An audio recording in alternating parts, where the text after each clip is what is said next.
মুহূর্তে নিত্য প্রয়োজনীয় কোনো দ্রব্য বা অন্য কিছুর উপরে যুদ্ধের প্রভাবটা এইখানে অনুভব করতে প্রভাবটা এই মুহূর্তে পড়বে না মূল্যের উপরে। কিন্তু যুদ্ধ আমরা সবাই দোয়া করি যুদ্ধটা যেন দীর্ঘদিন না চলে, একটা শান্তি প্রতিষ্ঠিত হয়। যুদ্ধ তো একটা বিধ্বংসী অবস্থা, তো সেটির বিধ্বংসী প্রভাব বিশ্ব অর্থনীতির উপর পড়বে যদি যুদ্ধটা চলমান থাকে। তো আমরা সবাই দোয়া করি যুদ্ধ যেন দীর্ঘদিন না চলে, শান্তি আসে এবং যাতে প্রত্যেকটা দেশ প্রত্যেকটা অঞ্চলে অর্থনৈতিক কর্মকাণ্ডের স্ফুরণ ঘটার সুযোগ হয়, স্বাভাবিকতা ফেরত আসে, সেটার জন্য আমরা সবাই দোয়া করি। সরকার তার সমস্ত প্রস্তুতি নিয়ে রাখছে। আমরা পরিস্থিতি কতটুকু খারাপ হলে কোন অবস্থায় যাব, আমাদের সেরকম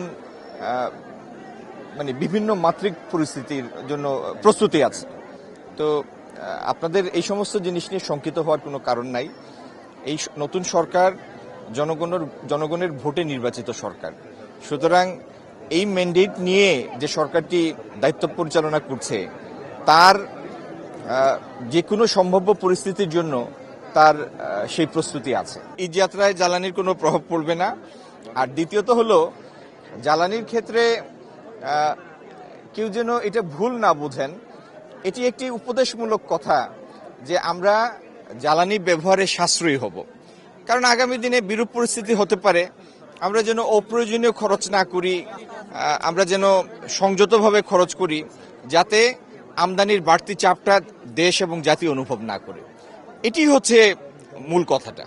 এটির জন্য কেউ অহেতুক আতঙ্কিত হবেন না এবং অন্যদেরও আতঙ্কিত করবেন না। আমেরিকান বিষয়টা হচ্ছে যে মার্কিন যুক্তরাষ্ট্র নিষেধাজ্ঞা দিয়েছিল যে কেউ যেন রাশিয়ান তেল কিনতে না পারেন, কিন্তু সেই নিষেধাজ্ঞাটা তারা আগামী 30 দিনের জন্য সেটা উঠিয়ে নিয়েছে। আগামী 30 দিনের জন্য যে রাশিয়ান তেল কেউ যে কোনো দেশ কিনলে তাদের প্রাইমারি বা সেকেন্ডারি স্যাংশনের আওতায় আসবেন না।